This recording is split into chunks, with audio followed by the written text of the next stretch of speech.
Hello అందరికీ ఎలా ఉన్నారండి? నేనైతే చాలా బాగున్నాను. మీరెలా ఉన్నారో అయితే కామెంట్ సెక్షన్‌లో కామెంట్ చేయండి. మార్నింగ్ లేవగానే కావాల్సినటువంటి వెజిటబుల్స్, ఇడ్లీ పిండి, చట్నీసు అలాంటివి ఏదన్నా ఉంటే వాటన్నిటిని తీసైతే ఫస్ట్ బయట పెట్టేసుకుంటాను. లంచ్ బాక్స్‌లో పెట్టడం కోసం ఫ్రూట్స్ కూడా తీయాలి కాబట్టి వాటిని కూడా అయితే ముందుగానే తీసి బయట పెట్టేసుకుంటాను.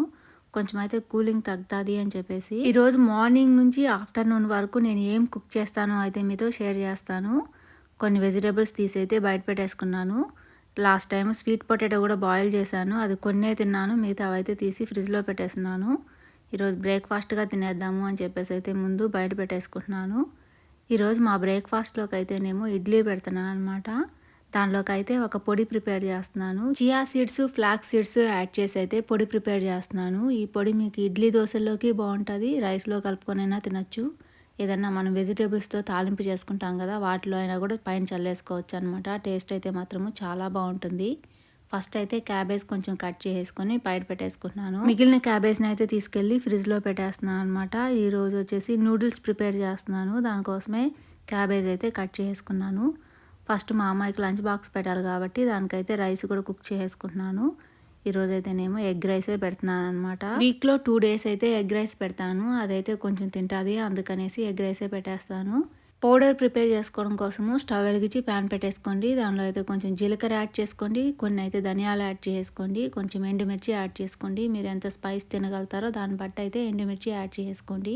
కొంచెం పచ్చిశనగపప్పు, కొంచెం అయితే మినపప్పు కూడా యాడ్ చేసుకోండి. వీటిని అయితే కొంచెం డ్రైగా రోస్ట్ చేసుకోవాలి. మిర్చి సైజు నేను కొంచెం ఇంచేస్తున్నాను, ఫాస్ట్గా డ్రైగా రోస్ట్ అయిపోతాయి అని చెప్పేసి. కోకోనట్ పౌడర్ అయితేనేమో ఎంత తీసుకుంటారో దానికి ఈక్వల్ క్వాంటిటీలో మీరైతే ఫ్లాక్స్ సీడ్ పౌడర్ తీసుకోండి, లేదా ఫ్లాక్స్ సీడ్స్ అయినా కూడా తీసుకోవచ్చు. చియా సీడ్స్ కూడా సేమ్ క్వాంటిటీలోనే తీసుకోండి. ఫ్లాక్స్ సీడ్ పౌడర్ అయితేనేమో నేను తాలింపులో యాడ్ చేసుకుంటాను. చియా సీడ్స్ అయితే వాటర్లో నానబెట్టుకొని తిందాము అని చెప్పేసి అయితే తెచ్చుకున్నాను, కానీ వాటిని అసలు ఎప్పుడూ తినలేదన్నమాట. ఒక 2-3 టైమ్స్ తింటానేమో అంతేను. అవి అలాగే ఉన్నాయి. వాటితో ఏదైనా పౌడర్ లాగానే ప్రిపేర్ చేస్తే ఇడ్లీ దోశల్లో అయినా తినేస్తాము అని చెప్పేసి అయితే చేస్తూ ఉన్నాను అనమాట. దీనిలో అయితే నేను కొంచెము కరివేపాకు కూడా యాడ్ చేసుకున్నాను. కర్రీస్లో కరివేపాకు యాడ్ చేస్తే తీసి పక్కన పెట్టేస్తాము. ఇలాంటి పౌడర్స్లో యాడ్ చేసామనుకోండి ఇంక తీయడానికి ఛాన్సే ఉండదు, అలా అయినా తినేస్తాము. అందుకని నేను ఎక్కువగా కూరల్లో కరివేపాకు యాడ్ చేయను. ఎండబెట్టేసుకొని ఇలా పౌడర్స్లో యాడ్ చేసుకుంటానమాట. కరివేపాకుతో పాటు దీనిలో కొన్ని పీనట్స్ యాడ్ చేసుకోండి, కొంచెం అయితే నువ్వులు కూడా యాడ్ చేసుకోండి. వీటన్నిటిని అయితే డ్రైగా రోస్ట్ చేసుకోవాలి. వీటితో పాటు అయితే కొన్ని గార్లిక్ పీసెస్ కూడా యాడ్ చేసుకున్నాను. స్టవ్ ఆఫ్ చేసిన తర్వాతనే మీరు ఫ్లాక్స్ సీడ్ పౌడర్ని అయితే యాడ్ చేసుకోవాలి. కోకోనట్ పౌడర్ కూడా యాడ్ చేసుకోవాలి. ఫ్లేమ్ ఉన్నప్పుడు యాడ్ చేస్తే అవి మాడిపోతాయి. మీ దగ్గర కనుక ఫ్లాక్స్ సీడ్సే ఉన్నాయి అంటే చియా సీడ్స్తో పాటు వేసేసి అయితే మీరు ఫ్రై చేసుకోవచ్చు. ఇవన్నీ బాగా చల్లారిన తర్వాత మిక్సీ జార్లో యాడ్ చేసి అయితే మీరు పౌడర్ చేసుకోవచ్చు. మీరు కావాలి అంటే దీనిలో కొంచెం చింతపండు అయినా కూడా యాడ్ చేసుకొని ఫ్రై చేసి తర్వాత గ్రైండ్ చేసుకోవచ్చు. నాకైతే పులుపు అంతగా ఏమీ అక్కర్లేదన్నమాట, అందుకనేసి నేను యాడ్ చేయడం లేదు. చింతపండు వద్దు అనుకుంటే మీరు ఆమ్చూర్ పౌడర్ అయినా కూడా యాడ్ చేసుకోవచ్చు. అవైతే కొంచెం చల్లారుతూ ఉంటాయి. ఈ లోపల అయితేనేమో నేను ఇక్కడ గిన్నెలన్నిటిని నీట్గా సర్ది పెట్టేసుకుంటున్నాను.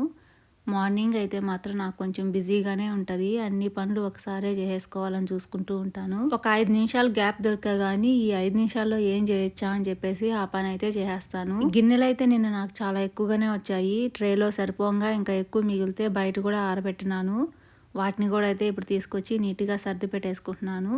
కడిగిన గిన్నెల్లో అయితే ఇప్పుడు నాకు ఎగ్ రైస్ చేయడం కోసం ఒక ప్యాన్ కావాలి. దాన్ని లోపల సర్ది బయట తీయడం దేనికి అని చెప్పేసి ముందుగానే తీసేసి ఇప్పుడు స్టవ్ మీద పెట్టేసుకున్నాను. పక్కనైతే కొంచెం వాటర్ పడి ఉంటాయి కదా, వాటిని కూడా అయితే నీట్గా తుడిచేస్తున్నాను. ఇందాక పౌడర్ చేయడం కోసం అన్ని డ్రై రోస్ట్ చేసుకున్నాను కదా, ఆ ప్యాన్ అయితే కడగాల్సిన పని ఏమీ లేదు.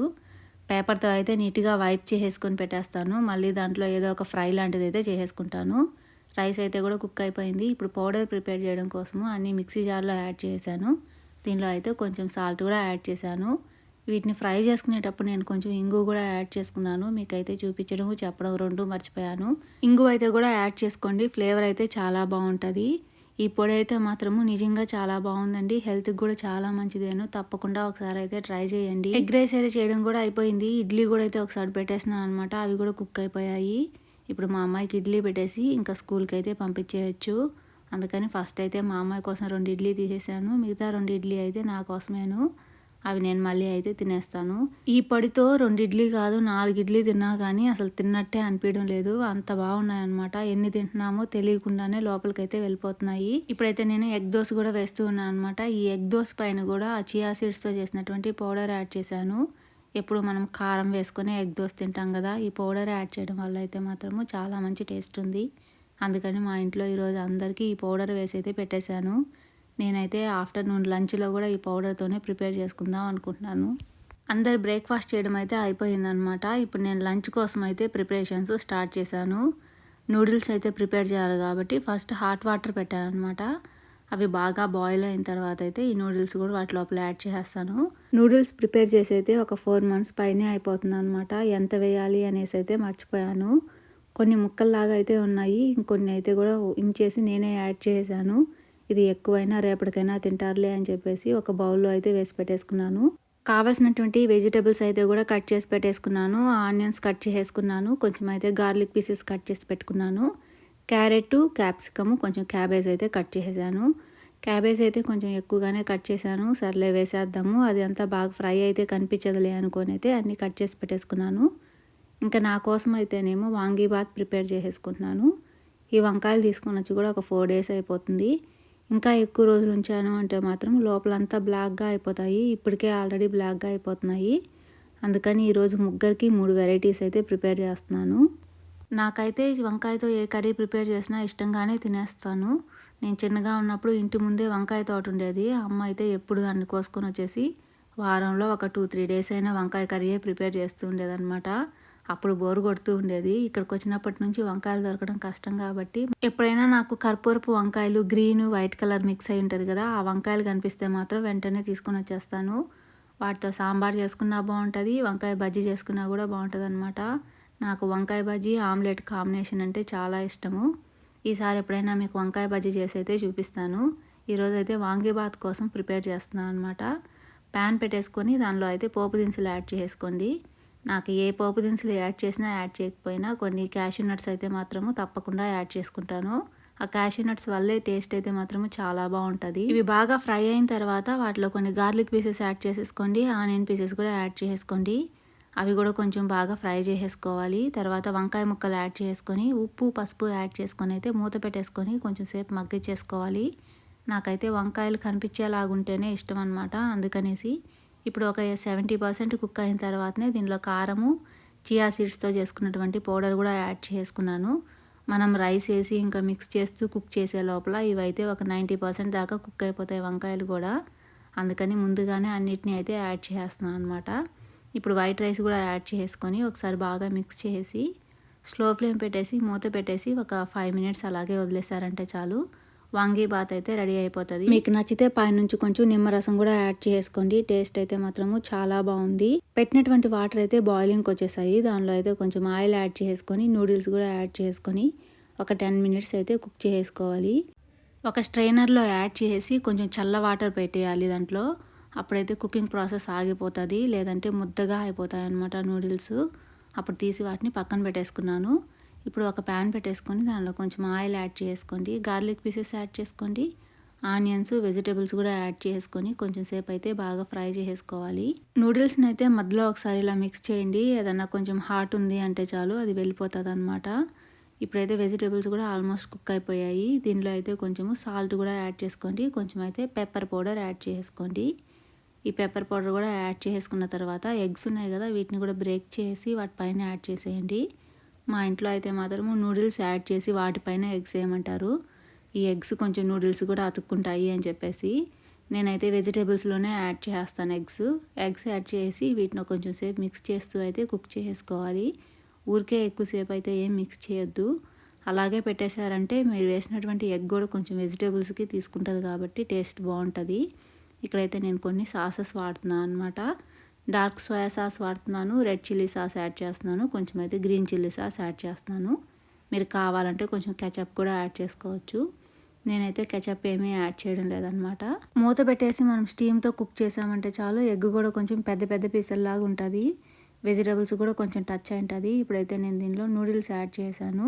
నూడిల్స్ కూడా యాడ్ చేసి ఒకసారి అయితే బాగా మిక్స్ చేసుకోండి. నేను మిక్స్ చేయడంలో అయితే మాత్రము కింద సగము పైన సగం అయితే పోస్తూ ఉన్నాను. నిన్ననే స్టవ్ అయితే కూడా క్లీన్ చేసుకున్నాను. ఈరోజు ఇన్ని వంటలు చేయడం వల్ల అయితే మొత్తం మళ్ళీ స్టవ్ మీద పడిపోయిందనమాట. ఈరోజంతా మళ్ళీ స్టవ్ క్లీన్ చేసేసుకొని ఇల్లు అయితే కూడా చిమ్మేసుకోవాలి. ఎంట్రన్స్లో అయితే అంత ఎక్కువగా దుమ్మేమీ ఉండదు. కిచెన్లో ఒక్క చోట మాత్రమే ఎక్కువ ఉంటుంది అనమాట. ఎప్పుడు వంట చేస్తూ ఉంటాం కాబట్టి ఏదో ఒకటి కింద పడుతూనే ఉంటుంది. నేను స్టవ్ తుడిచినప్పుడు కూడా మొత్తం కిందనే వేస్తాను కాబట్టి అప్పుడు తప్పకుండా అయితే క్లీన్ చేయాల్సి వస్తుంది. ఇప్పుడైతే నేను దీనిలో సాసెస్ కూడా యాడ్ చేసుకొని ఒకసారి అయితే బాగా మిక్స్ చేసుకున్నాను. ఈ సాస్ అనేటివి అయితే నేను కొంచెం కొంచెంగానే యాడ్ చేస్తున్నాను. ఎక్కువగా అయితే ఏమీ యాడ్ చేయడం లేదు. అంతగా వాళ్ళకి స్పైసీ తినాలి అనిపించింది అంటే చాలు, పక్కన మా దగ్గర ఒక స్పైసీ సాస్ ఉందన్నమాట ఫ్రిడ్జ్లో, అది వేసుకొని అయితే తినేస్తారు. అందుకని నేనైతే అన్ని మైల్డ్గానే ప్రిపేర్ చేస్తాను అనమాట. మా ఇద్దరికి వంటలు అయితే రెడీ అయిపోయాయి. ఇప్పుడు నేను మా అమ్మాయి కోసం అయితేనేమో సొరకాయ కర్రీ అయితే ప్రిపేర్ చేస్తున్నాను. స్టవ్ వెలిగించి ప్యాన్ పెట్టేసుకోండి. దాంట్లో కొంచెం ఆవాలు, జీలకర్ర, ఆయిల్ కూడా యాడ్ చేసుకోండి. Garlic pieces, onion pieces add చేసుకోండి. అవి కొంచెం బాగా ఫ్రై అయిన తర్వాత సొరకాయ ముక్కలు యాడ్ చేసుకోండి. దీనిలో ఉప్పు కొంచెము, పసుపు కొంచెము, ధనియాల పొడి కొంచెము, గరం మసాలా కొంచెము, కొంచెం అయితే కారం కూడా యాడ్ చేసుకొని ఒకసారి బాగా మిక్స్ చేసుకొని ఒక 3 మినిట్స్ అయితే మూత పెట్టేసుకొని పక్కన వదిలేయండి. ఈ లోపలైతే అవి కొంచెం కుక్ అవుతాయి. దీనిలో అయితే ఒక టమాటో కూడా యాడ్ చేశాను. ఇప్పుడు ఇంకోసారి బాగా మిక్స్ చేసి మూత పెట్టేసి అయితే స్లో ఫ్లేమ్లో పెట్టేసుకున్నాను. అవి ఒక 10 మినిట్స్ అయినా కుక్ అవ్వాలన్నమాట. సొరకాయ లోపల నుంచి ఆటోమేటిక్గా వాటర్ వస్తుంది కాబట్టి. ఈ లోపల నాకు టైం ఉందనేసి గిన్నెలు అయితే కూడా కడిగేసుకుంటూ ఉన్నాను. ఈ గిన్నెలు కడుక్కుంటూనే మధ్యలో అయితే కూడా సొరకాయ కర్రీని మిక్స్ చేసుకుంటూ అయితే కుక్ చేస్తాను. నేను ఎప్పుడూ అయితే వుడ్ కటింగ్ బోర్డే వాడతాను వెజిటేబుల్స్ అవన్నీ కట్ చేయడం కోసము. ఇప్పుడు వెదర్ కొంచెం చల్లగా ఉంటుంది కదా, నేను ఇలా కడిగి అక్కడ పెట్టాను అనుకోండి, ఆ చెమ్మ అయితే ఆరడం లేదు. కిందంతా కొంచెం ఫంగస్ లాగా వచ్చేస్తుంది. అందుకనేసి ప్లాస్టిక్ కటింగ్ బోర్డ్ అయితే వాడుతూ ఉండేదాన్ని. ఈ మధ్య అయితే ఒక కామెంట్ వచ్చింది, మీరు వుడ్ కటింగ్ బోర్డ్ వాడండి, ప్లాస్టిక్ కటింగ్ బోర్డ్ వాడద్దు అనేసి. అప్పటి నుంచి అయితే మళ్ళీ నేను వుడ్ కటింగ్ బోర్డే వాడేస్తున్నాను. పోతే కొత్తది కొనుక్కుందాంలే అని చెప్పేసి. ఈ ప్లాస్టిక్ కటింగ్ బోర్డులు నేను ఎందుకు తెచ్చాను అంటే, వీళ్ళకి ఏదన్నా అర్జెంటుగా ఫ్రూట్ కట్ చేసుకోవాలి అన్నారు అనుకోండి, అలాంటప్పుడు అయితే కట్ చేసుకుంటారు. లేదంటే వుడ్ మీద కట్ చేసిన తర్వాత వాళ్ళు అలాగే పెట్టేస్తుంటే అది కొంచెం నాకు క్లీన్ చేయడం కష్టమైపోతుంది. అందుకని వాళ్ళ కోసం అయితేనే ప్లాస్టిక్ కటింగ్ బోర్డ్ తీసుకొచ్చాను అనమాట. కొంచెం లేటుగా కడిగే కానీ ఇబ్బంది ఏమీ ఉండదు అని చెప్పేసి. ఇప్పుడైతే సొరకాయ కర్రీ ఆల్మోస్ట్ కుక్ అయిపోయింది. దీనిలో అయితే కొంచెం పీనట్ పౌడర్ యాడ్ చేసుకున్నాను.